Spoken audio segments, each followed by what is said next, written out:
2010년 6월 10일, 혹시 그날 기억하시나요? 대한민국 첫 우주 발사체 나로호가 발사 137초 만에 공중에서 폭발하던 순간이요. 네, 저도 생생하게 기억합니다. 정말 충격적이었죠? 오늘 저희가 제공받은 자료 나로호 장엄한 실패와 위대한 성공, 이걸 바탕으로 바로 그 나로호 프로젝트를 한번 깊이 파헤쳐 보려고 합니다. 시작부터 성공까지 정말 롤러코스터 같았던 그 여정 말이죠. 맞습니다. 이게 단순히 성공했다, 실패했다 이런 기록 차원의 이야기가 아니라 정말 불가능해 보였던 것에 도전했던 사람들, 그 과정 자체에 초점을 맞춰볼 필요가 있어요. 네, 그래서 오늘 저희는 이 자료를 통해 대한민국이 왜 그렇게 우리만의 발사체를 원했는지, 또 두 번의 실패가 그냥 운이 나빴던 건지, 아니면 어떤 구조적인 문제가 있었던 건지 이런 것들을 좀 자세히 들여다볼 거고요. 그리고 마침내 성공했을 때 그게 단순한 기술적 성취 이상의 의미가 있거든요. 그런 핵심들을 짚어보려고 합니다. 여러분께서 이 복잡한 이야기 속에서 길을 잃지 않도록 가장 중요한 통찰과 또 흥미로운 뒷이야기들, 이걸 좀 명료하게 전달하는 데 집중하겠습니다. 좋습니다. 그럼 시간을 거슬러 올라가서 1990년대부터 시작해볼까요? 88 올림픽 이후에 국가적인 자부심 같은 게 막 높아지던 시기잖아요. 네, 그렇죠. 근데 왜 그렇게 우리만의 로켓이 필요했을까요? 위성 기술은 이미 어느 정도 갖고 있지 않았나요? 그게 위성 기술하고 발사체 기술은 완전히 다른 영역입니다. 우리가 힘들게 위성을 만들어도 이걸 우주로 보내려면 매번 비싼 돈 주고 외국 로켓을 필요로 했어요. 계속 남에게 의존해야 하는. 그렇죠. 이게 기술 종속 문제도 있고 또 비용도 만만치 않고 뭐랄까 국가적인 자존심 문제도 컸습니다. 우리 위성은 우리 로켓으로 우리 땅에서 쏜다. 이런 열망이 아주 강했던 거죠. 그 열망이 대단했군요. 네, 90년대 초반에 과학 로켓 KSR 개발이라든지 우리 별리로 성공 같은 성과도 있었지만 사람을 태우거나 실용적인 위성을 제궤도에 딱 올리는 그런 발사체 기술은 정말 차원이 다른 도전이었거든요. 비유하자면 자동차는 만들 수 있는데 고속도로는 아직 못 짓는 그런 상황이었을까요? 네, 비슷한 비유 같습니다. 발사체라는 게 항공우주, 전자, 신소재 같은 최첨단 기술이 다 모인 집약체잖아요. 국력의 상징이기도 하고요. 그렇죠. 이걸 갖지 못하면 계속 좀 기술적으로 뒤처질 수밖에 없다. 이런 절박함이 있었습니다. 그래서 1996년에 우주개발 중장기 기본 계획 이게 수립되면서 발사체 개발이 이제 본격적으로 시작됩니다. 근데 궁금한 게 기술 가진 나라들이 여럿 있었을 텐데 왜 파트너로 러시아를 선택했을까요? 미국이나 유럽도 있었을 텐데요. 그게 가장 큰 어려움이 일단 액체 엔진 기술 확보였어요. 근데 이 기술이 군사용 장거리 미사일 기술로 넘어갈 수 있다는 우려가 항상 있거든요. 민감한 부분이군요. 네, 그래서 미사일 기술 통제 체제, MTCR이라고 부르는 국제 협약이 있습니다. 이걸 통해서 핵심 기술 이전이 아주 엄격하게 제한되고 있었어요. 미국, 프랑스, 일본 여러 나라에 문을 두드렸지만 다 거절당했습니다. 심지어 2001년에 우리가 MTCR 회원국이 됐는데도 상황은 크게 나아지지 않았어요. 기술의 벽이라는 게 정말 높았네요. 그럼 러시아 말고는 정말 다른 대안이 없었던 건가요? 아니면 러시아 쪽 조건이 좀 더 매력적이었던 걸까요? 현실적으로 다른 선택지가 거의 없었어요, 사실. 그때 마침 소련이 붕괴하고 나서 러시아가 경제적으로 상당히 어려웠거든요. 타이밍이. 그렇죠. 러시아는 세계 최고 수준의 우주 기술은 가졌는데 돈이 필요했고 우리는 반대로 돈은 어느 정도 있는데 기술이 너무 절실했고 이 양국의 이해관계가 딱 맞아떨어진 거죠. 서로 필요한 걸 채워줄 수 있는. 네. 그래서 2004년에 한러 우주기술협력협정이 체결되면서 러시아 후르니체프사가 1단 액체 엔진을 만들고 우리는 2단 고체 로켓이랑 위성, 발사대 시스템 같은 걸 만든 방식의 공동 개발이 시작된 겁니다. 근데 그 공동 개발이라는 말이 듣기엔 좋은데 좀 애매하게 들리기도 하네요. 시작부터 좀 삐걱거리진 않았나요? 바로 그 지점이 문제였습니다. 계약서에 기술 이전이라는 문구가 명확하지 안 들어갔어요. 그래서 이거 사실상 러시아 로켓 그냥 비싸게 사오는 거 아니냐 이런 비판이 처음부터 나왔죠. 결국 기술은 안 주고 물건만 파는. 그렇죠. 기술을 가진 쪽과 이제 아쉬운 쪽의 힘의 균형이 안 맞았던 겁니다. 러시아 기술자들은 우리 연구진들을 약간 경험 없는 상대로 보고 핵심 정보를 잘 안 주려고 하는 태도도 보였고요. 에이고, 우리 연구진들 속 많이 상했겠는데요. 네, 당시 협상 담당했던 분 회고를 보면 속상해서 동료들하고 막 울기도 하고 또 관계 좀 풀어보려고 삼겹살에 소주 사주면서 노력도 많이 했는데 그 기술 협력의 벽이라는 게 참 높았다고 해요. 참 쉽지 않았군요. 로켓 기술도 어려운데 이런 외교적인 부분까지. 자, 그리고 로켓만큼 중요한 게 발사장인데 우리나라 남쪽 끝 외딴 섬 외나로도에 우주센터를 짓는 과정도 만만치 않았을 것 같아요. 네, 맞습니다. 발사장 토지 선정부터가 아주 까다로웠어요. 일단 비행 경로상 다른 나라 영공을 침범하면 안 되고 또 로켓에서 떨어지는 낙하물들이 안전하게 바다로 떨어져야 하니까 남쪽 바다 방향으로 쏠 수 있어야 하고 당연히 인구 밀집 지역도 피해야 하고요. 조건이 정말 많네요. 네, 전국 11곳 정도를 검토하다가 최종적으로 전남 고흥하고 경남 남해 두 곳이 경합을 벌였는데 2001년에 결국 전남 고흥 외나로도가 최종 선정됐습니다. 외나로도로 결정됐군요. 네. 근데 처음엔 정말 아무것도 없는 허허벌판, 길도 없는 숲이었어요.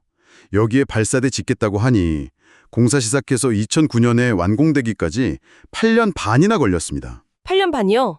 와, 오래 걸렸네요. 총 사업비도 3천억 원 넘게 들어갔고요. 또 러시아 설계 도면을 우리 기준에 맞추는 과정에서도 기술적인 어려움이 많았다고 합니다. 하지만 이 과정을 통해서 우리나라도 세계에서 13번째로 자기 땅에 우주센터를 가진 나라가 된 거죠. 이건 정말 큰 성과였습니다. 네, 정말 대단한 일입니다. 자, 이렇게 우여곡절 끝에 우주센터까지 세워지고 이제 하드웨어는 다 준비된 것 같았는데 첫 발사까지 가는 길은 또 험난했습니다. 2009년 첫 시도 때 발사가 무려 7번이나 연기됐다면서요. 네, 2009년으로 넘어왔습니다. 원래는 2008년 말이 목표였는데 이게 러시아 쪽 사정도 있고 또 기술적인 문제들이 계속 터져나오면서 연기를 거듭했어요. 그중에서도 가장 극적이었던 순간이 2009년 8월 19일이었는데 발사 카운트다운 7분 56초 남기고 자동 시퀀스가 딱 멈춰버린 거예요. 7분 56초요. 이야, 정말 아슬아슬했네요. 네, 발사체 내부 압력 측정하는 소프트웨어에 오류가 있었다고 합니다. 당시 연구진들이 얼마나 피말리는 긴장감 속에 있었을지 상상만 해도. 네, 정말. 그리고 엽세 뒤인 8월 25일 드디어 첫 발사가 이루어졌습니다. 하지만 결과는 아시다시피 안타까웠죠. 오후 5시 정각에 나르호가 드디어 힘차게 이륙했습니다. 처음에는 막 환호성이 터져나왔죠. 그런데 얼마 안 가서 관제센터 데이터에 이상 신호가 잡히기 시작했어요. 로켓 속도가 예상보다 계속 느려지는 겁니다. 속도가 문제였군요. 네, 원인은 페어링이라고 부르는 위성을 보호하는 덮개 때문이었습니다. 이게 대기권을 벗어나면 양쪽으로 딱 분리가 돼서 떨어져 나가야 하는데 한쪽이 분리가 안 된 거예요. 아, 페어링이요. 그 덮개가 안 떨어져 나간 게 그렇게 큰 문제였나요? 기술적으로 조금만 더 설명해 주실 수 있을까요? 그 페어리아 한쪽 무게가 거의 1톤 가까이 됩니다. 1톤이요? 네, 이 무거운 짐을 계속 달고 가니까 로켓이 제 속도를 못 낸 거죠. 결국 목표했던 궤도까지 올라가지 못하고 위성이랑 같이 추락하고 만 겁니다. 마치 육상 선수가 발목에 무거운 쇠사슬 달고 뛰는 거랑 똑같다고 보시면 돼요. 아, 정말 안타깝네요. 원인은 뭐였다고 밝혀졌나요? 고도가 높은 저진공 상태에서 전기 배선 문제로 방전이 일어났을 수 있다. 아니면 기계적으로 뭔가 끼어서 안 떨어졌을 수 있다. 이런 추정들이 나왔는데 결국은 우리가 만든 2단 로켓 부분의 문제로 결론이 났습니다. 10년 넘게 준비한 첫 발사가 그렇게 실패로 끝나다니 연구진들 심정이 어땠을까요? 관제실은 그야말로 침묵에 잠겼고 많은 연구원들이 눈물을 흘렸다고 합니다. 오랜 꿈이 정말 눈앞에서 재가 되는 순간이었으니까요. 근데 문제는 그 다음이었습니다. 외부의 비난이 정말 거셌어요. 아, 그렇죠. 언론이나 여론이 안 좋았겠네요. 국민 혈세 수천억 원 날렸다. 무능력 집단이나 심지어 역적, 죄인 이런 원색적인 비난까지 쏟아졌죠. 하지만 연구원들은 그 절망 속에서도 다시 데이터를 들여다보기 시작했습니다. 실패 원인을 정확히 알아야 다음 도전이 가능하니까요. 당시 항우현 원장님이 실패하면 결함 수정 과정에서 더 많이 배운다 이런 말씀을 하셨는데 그 말이 참 와닿았습니다. 실패해서 배운다. 네. 그리고 1년도 채 지나지 않아서 2010년에 두 번째 도전에 나섰습니다. 1차 실패를 교훈 삼아서 정말 철저하게 중계했을 텐데요. 네, 맞습니다. 2010년은 특히 천안함 피격 사건이나 연평도 포격 같은 국가적으로 어려운 일들이 많았던 해라서 나로호 성공에 대한 국민들의 염원이 더 컸던 것 같아요. 분위기가 그랬죠. 뭔가 희망이 필요했던 시기. 네. 연구진들은 1차 실패 원인이었던 그 페어링 분리 시스템을 뜯어고치기 위해서 수백 번 넘게 지상시험, 부품시험을 반복했고요. 전기 시스템도 저전압 방식으로 바꿔서 혹시 모를 방전 가능성까지 차단했습니다. 정말 두 번의 실패는 없다 이런 비장한 각오로 임했죠. 네, 기대감이 정말 컸을 것 같습니다. 하지만 2010년 6월 10일 결과는 1차 때보다 더 참혹했습니다. 이륙 137초 만에 공중폭발. 저도 TV로 봤는데 정말 충격적인 장면이었어요. 그렇습니다. 오후 5시 1분 나로호는 1차 때보다 훨씬 더 힘차게 솟아올랐습니다. 음속 돌파까지는 모든 게 순조로워 보였어요. 그런데 고도 70km 상공 지점에서 갑자기 번쩍하는 섬광과 함께 공중에서 그냥 산산조각 나버린 겁니다. 생중계를 지켜보던 온 국민이 정말 할 말을 잃었죠. 관제센터 아나운서 목소리도 막 떨리고 끊기고 그야말로 충격과 불신에 빠졌습니다. 1차 실패는 그래도 뭔가 아쉬운 실패 이런 느낌이었다면 2차 실패는 정말 비극이었네요. 특히 폭발 원인을 두고 한국하고 러시아 사이에 책임 공방이 아주 치열했다고 들었습니다. 네, 2차 실패 이후에는 상황이 더 복잡해졌습니다. 이게 그냥 기술적 결함 차원을 넘어서 양국 간의 자존심 싸움, 책임 전가 양상으로 번졌어요. 골치 아팠겠네요. 그렇죠. 우리 측에서는 러시아가 만든 1단 로켓에 문제가 있었다. 1단과 2단 분리할 때 쓰는 폭발 볼트가 너무 일찍 터져서 로켓이 파손됐다 이렇게 주장을 했고요. 반대로 러시아 측에서는 아니다. 한국이 만든 2단 로켓에 달린 비행종단 시스템 FTS 오작동 때문이다라고 맞섰습니다. 비행종단 시스템이라면 그게 뭔가요? FTS는 로켓이 혹시 잘못된 경로로 날아가거나 통제 불능 상태가 됐을 때 지상에서 신호를 보내서 안전하게 자폭시키는 장치입니다. 러시아는 이 장치가 오작동해서 멀쩡한 로켓을 터뜨렸다고 주장한 거죠. 서로 그냥 내 탓 공방만 벌인 거군요. 네, 맞습니다. 거의 1년 4개월 동안 진실 공방이 이어졌는데 결국 양국 공동조사위원회는 아무런 합의도 못하고 결렬됐어요. 이게 기술을 가진 쪽과 기술을 받아야 하는 쪽의 불평등한 파트너십의 한계, 그 서름이 여실히 드러난 사건이라고 볼 수 있습니다. 참, 기술 도입국의 서름이네요. 그래서 결론은 어떻게 났습니까? 결국 우리 정부 차원에서 자체 조사단을 꾸려서 조사를 했는데 최종 결론은 양측 시스템 모두 문제가 있었을 가능성이 있다는 좀 애매한 외교적 봉합으로 마무리될 수밖에 없었습니다. 뭔가 명확하게 밝혀지지 않은 채로 넘어간 거군요. 네, 이런 첨예한 대립과 두 번의 연이은 실패는 당연히 프로젝트 자체의 존립을 위협하는 아주 심각한 상황으로 이어졌습니다. 두 번이나 그렇게 큰 실패를 겪었으니 이제 그만해야 하는 거 아니냐 이런 목소리가 당연히 나왔겠네요. 네, 엄청났습니다. 수천억짜리 폭죽놀이 그만해라. 러시아한테 사기당한 거다. 이런 비난과 조롱이 정말 하늘을 찔렀고요. 프로젝트 중단하라는 압박도 거셌습니다. 연구원들 사기도 말이 아니었겠는데요. 네, 완전히 땅에 떨어졌죠. 심지어 일부 외부 조사위원회에서는 좀 비과학적인 주장까지 하면서 연구진들을 거의 현행범 취급하기도 했다고 하니까요. 정말 절체절명의 위기였습니다. 그야말로 잿더미 속이었는데 어떻게 거기서 다시 일어설 동력을 찾을 수 있었을까요? 정말 신기합니다. 바로 그 지점이 중요합니다. 연구원들 사이에서 조금씩 다른 목소리가 나오기 시작했어요.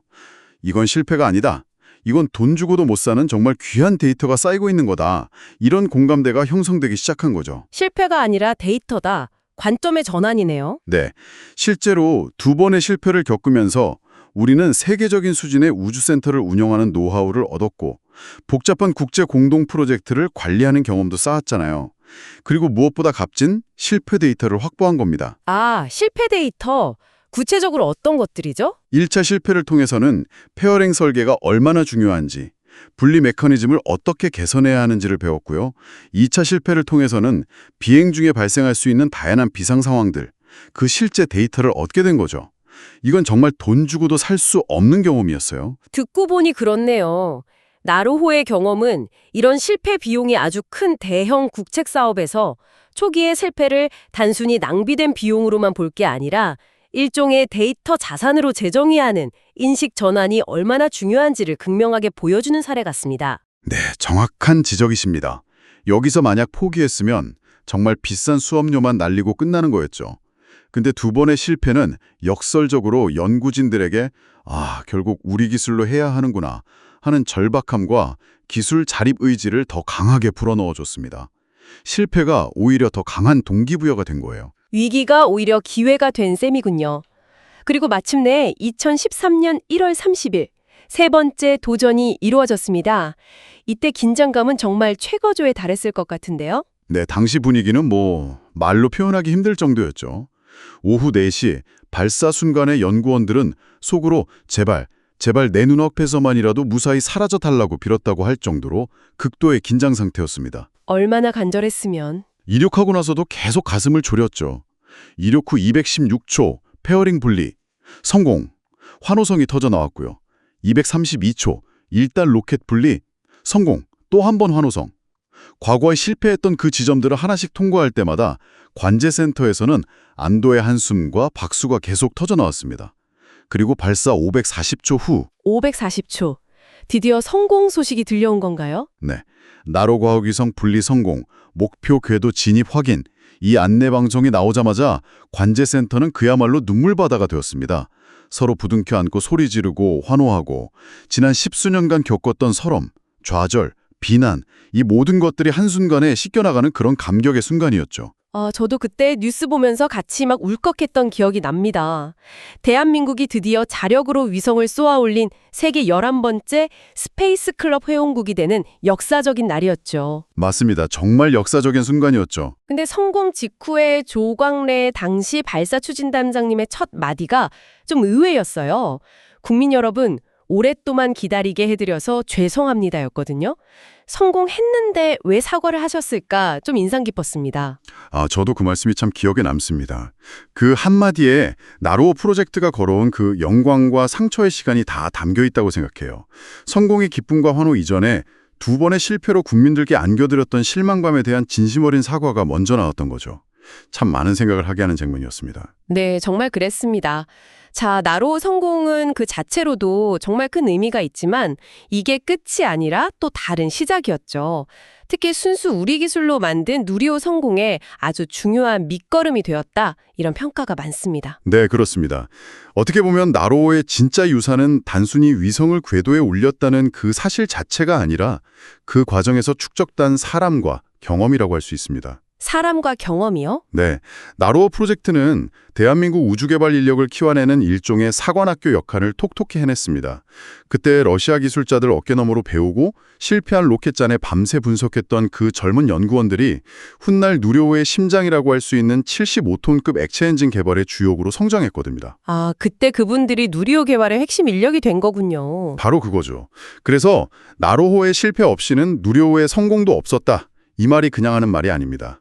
나로호가 누리호를 위한 최고의 오답 노트 역할을 해준 셈이죠. 이야, 정말 멋진 표현이네요. 최고의 오답 노트. 네, 나로호의 실패 데이터, 특히 국제 협력 과정에서 겪었던 어려움들, 시스템 통합의 복잡성, 발사 운영 노하우 같은 것들은 정말 돈 주고도 살 수 없는 귀중한 자산이었습니다.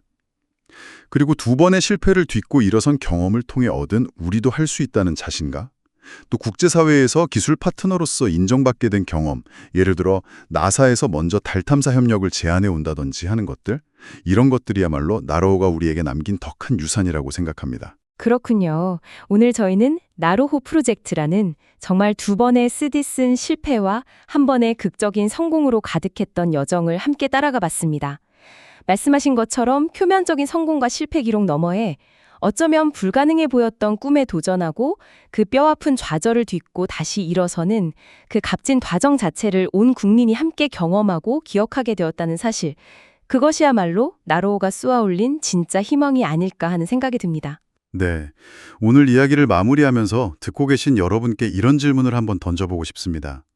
만약 여러분의 삶에서 정말 중요한 도전에 실패하고 주변의 냉소와 비난에 직면했을 때 이건 실패가 아니야, 다음 성공을 위한 데이터가 쌓이고 있는 과정이야 라고 스스로에게 말하면서 다시 일어설 용기를 낼 수 있을까요?